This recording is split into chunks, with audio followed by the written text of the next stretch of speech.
तपाईहरू सबैमा नमस्कार। म सुन्दर कसोजु। आज म 900 वर्ष पुरानो रिडीको ऋषिकेश मन्दिरको बारेमा चर्चा गर्न गइरहेको छु। सामान्यतया ऋषिकेश मन्दिरको इतिहास भन्ने बित्तिकै धेरैजसो 16औं शताब्दीबाट सुरु हुने र मणिमुकुन्द सेन राजाले रिडीको कालीगण्डकीमा मूर्ति भेटाए र अहिलेको स्थानमा स्थापना गरेको भन्ने इतिहास सुरु भएको पाइन्छ। तर ऋषिकेश मन्दिरको इतिहास चाहिँ 16औं शताब्दीबाट मात्र सुरु गर्नु चाहिँ यो इतिहासप्रति चाहिँ अन्याय हो र यो अपुरो हो भन्ने चाहिँ मलाई लाग्दछ। तसर्थ मैले चाहिँ आज चाहिँ ऋषिकेश मन्दिरको बारेमा चाहिँ हामी 16औं शताब्दीबाट होइन कि आजभन्दा 900 वर्ष अघिबाट अथवा 12औं शताब्दीबाट चाहिँ ऋषिकेश मन्दिरको बारेमा चर्चा गर्न गइरहेको छु। यो सँगै आज म ऋषिकेश मन्दिरको स्वरूपको बारेमा पनि चर्चा गर्न गइरहेको छु। 1819मा रणदल पाण्डेले पुनर्निर्माण गरेको यो मन्दिरको स्वरूप कसरी चाहिँ गुम्बज शैलीमा निर्माण गरियो, जबकि त्यतिखेर नेपालमा शिखर शैली र प्यागोडा शैलीको मन्दिरहरू निर्माण गर्ने प्रचलन रहेको थियो र यो गुम्बज शैली भनेको चाहिँ इस्लामिक सभ्यतामा विकास भएको शैली थियो र त्यो कसरी रिडीसम्म आयो भन्ने विषयमा चाहिँ मैले चर्चा गर्नेछु। अब सुरु गरौँ ऋषिकेश मन्दिरको उत्पत्ति र स्थापनाको चर्चाबाट। ऋषिकेश मन्दिरको इतिहास 12औं शताब्दीतिरबाट सुरु भएको पाइन्छ। 12औं शताब्दीतिर यो मन्दिर रिडी बजारको पूर्वी भेग अर्थात् विष्णु पन्जरमा रहेको थियो। तर कालान्तरमा कालीगण्डकीमा आएको बाढीका कारण विष्णु पन्जर क्षेत्रमा पहिरो जाँदा यो मन्दिर कालीगण्डकीमा विलिन हुन पुग्यो। यही विलिन भएको मूर्तिलाई 16औं शताब्दीतिर मणिमुकुन्द सेनले कालीगण्डकीमा भेट्टाएको इतिहासविदहरूले उल्लेख गरेका छन्। इतिहासविदहरूले यो मूर्तिको निर्माण शैली र स्वरूपलाई आधार मानेर 12औं शताब्दीतिर निर्मित भनी तर्क दिएका छन्। 12औं र 13औं शताब्दीतिर निर्मित मूर्तिसँग यो मूर्तिको धेरै समानता रहेको पाइन्छ।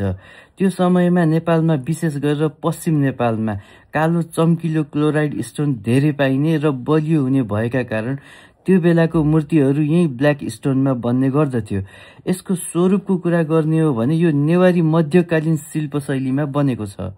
12औं शताब्दीतिर काठमाडौँ उपत्यकामा नेवार मल्लहरूको शासन थियो, जुन शासनकाललाई मूर्तिकला इतिहासको स्वर्णिम युग मानिन्छ। त्यति बेला भारतको बिहारदेखि अहिलेको पश्चिम नेपालको कतिपय स्थानहरूमा काठमाडौँ उपत्यकाबाट नेवार कालीगढहरू झिकाई मूर्ति तथा मन्दिरहरू निर्माण गरिएको इतिहास पाइन्छ। ऋषिकेश भगवानको मूर्तिको अनुहार केही गोलो आकार छ भने यसको मुद्रा शान्त र प्रसन्न देखिन्छ। मुकुटमाथि सानो र सूक्ष्म विवरण दिने खालको छ। आँखा अर्धबन्द छ। शरीर समतल र सुगठित छ। यसले आदर्श मानवको झल्को दिन्छ। यी सबै विशेषताहरू 12औं र 13औं शताब्दीका मूर्तिहरूको विशेषतासँग मेल खान्छ। ऋषिकेश भगवानको मूर्तिहरूको विशेषताहरू काठमाडौँको चागु नारायण, विशङ्कु नारायण, मोहन नारायण र भक्तपुरको 12औं शताब्दीतिरको विष्णु मन्दिरहरूसँग मेल खान्छ। यी तथ्यहरूको आधारमा इतिहासविद तथा अनुसन्धानकर्ताहरूले 12औं शताब्दीको मूर्ति भनी पहिचान गरेका छन्। यी तथ्यहरूलाई पछिल्लो पटक सन् 1998मा प्रोफेसर रामनिवास पाण्डेद्वारा लिखित सेक्रेड कम्प्लेक्स अफ रुरुक्षेत्र नामक पुस्तकमा पनि उल्लेख गरिएको छ र यो पुस्तक अहिले पनि ऋषिकेश मन्दिरमा चाहिँ उपलब्ध छ र पढ्न चाहनेहरूले त्यहाँबाट लएर पढ्न पनि सक्नुहुनेछ। साथै यी डाटाहरूलाई मैले पुरातत्व तथा मूर्तिकला सम्बन्धी पुस्तक मेरी स्लुसरद्वारा लिखित पुस्तक नेपाल मण्डलाबाट लिएको छु रेफरेन्सहरू। त्यसै गरी दीर्घमान चित्रकारद्वारा लिखित पुस्तक मिडिभल नेप्लिज स्क्रिप्टियरबाट पनि यी जानकारीहरू लिएको छु र यसैलाई आधारहरू मानेर मैले चाहिँ यी डाटाहरू प्रस्तुत गरेको छु भने रिडीका पुराना मान्छेहरूले पुराना किताबहरूमा पनि उल्लेख गरेका जानकारीहरूलाई पनि मैले यसमा रेफरेन्सको रूपमा लिएर यो डाटाहरू प्रस्तुत गरेको छु। अब हामी फेरि विष्णु पन्जरतर्फ जाउँ। र कालीगण्डकीमा आएको बाढीको कारणले भगवान ऋषिकेशको मन्दिर विष्णु पन्जरबाट विलय भइसकेपछि त्यहाँका मानिसहरूले फेरि सानो विष्णुको मन्दिर निर्माण गरे र त्यहाँ स्थापना गरे र त्यसपछि मात्र यो ठाउँको नाम विष्णु पन्जर भनी नामाङ्कन गरिएको इतिहास पाइन्छ। र त्यतिखेर रिडीका र विष्णु पन्जरका मानिसहरूले के विश्वास गर्दथे भने विष्णुको कवचमा रिडी बजार र विष्णु पन्जर सुरक्षित छ भन्ने विश्वास गर्दथे। त्यही विश्वासको आधारमा त्यतिखेरका रिडीका मानिसहरूले त्यो ठाउँको नाम चाहिँ विष्णुको कवच अथवा विष्णु पन्जर, कवचलाई पन्जर पनि भनिन्छ, त्यसर्थ विष्णु पन्जर भनेर त्यो ठाउँलाई चाहिँ सम्बोधन गरेको इतिहासहरू पाइन्छ र आज पनि त्यो ठाउँलाई चाहिँ विष्णु पन्जर नै भनेर सम्बोधन गर्ने गरिन्छ। अब चर्चा गरौँ ऋषिकेश मन्दिरको स्वरूपको। ऋषिकेश मन्दिरको निर्माण तत्कालीन पालपाली राजा मणिमुकुन्द सेनले मूर्ति भेटाउन साथ गरेका थिए। तर त्यो मन्दिर 18औं शताब्दीसम्म आइपुग्दा असाध्यै जीर्ण र नाजुक भएपछि तत्कालीन सामन्त रणदल पाण्डेले 1819मा पुनर्निर्माण गराएका थिए। र यसभन्दा अगाडि मणिमुकुन्द सेनले बनाएको मन्दिर कस्तो थियो भन्ने कुरामा चाहिँ इतिहासविदहरू चाहिँ स्पष्ट हुन सकेको पाइँदैन।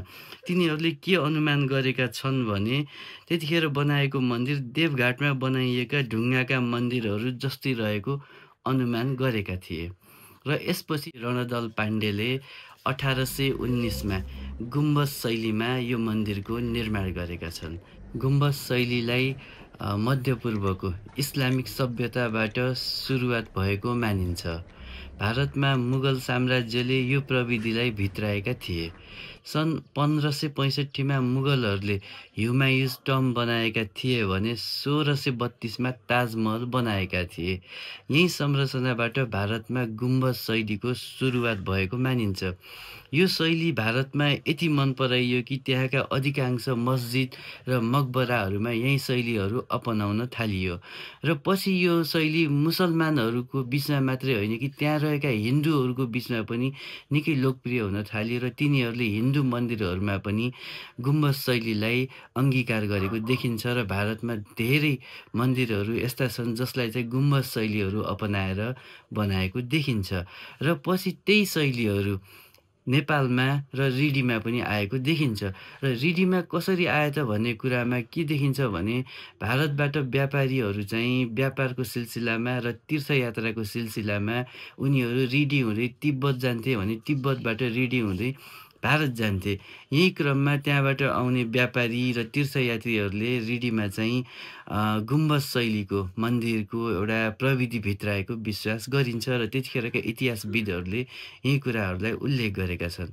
र रणदल पाण्डेले पनि 18औं शताब्दीतिर नेपालमा केही परिवर्तन, संरचनागत परिवर्तनहरू हुँदै गइरहेको अवस्थामा उनले चाहिँ एउटै रूप नदिएर केही पृथक बनाऊ भन्ने अभिप्रायले त्यति बेलाका भारतबाट आएका व्यापारी र तीर्थयात्रीहरूसँगको सहकार्यमा उनले चाहिँ यहाँ चाहिँ गुम्बज शैलीको मन्दिर निर्माण गरेको देखिन्छ।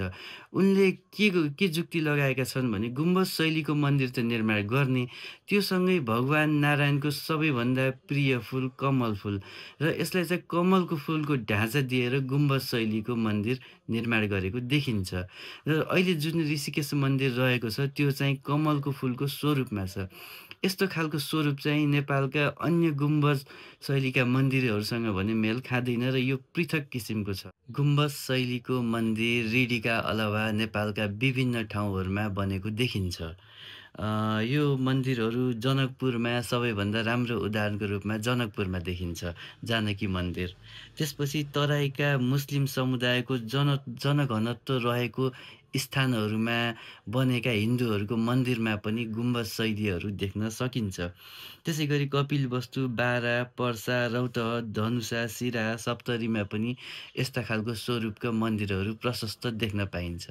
आज यही ऋषिकेश मन्दिरको पृथक स्वरूप र प्राचीन इतिहासका कारण संसारभर छरिएर रहेका करोडौँ हिन्दूहरूको आस्थाको केन्द्रको रूपमा ऋषिकेश मन्दिर स्थापित भएको छ।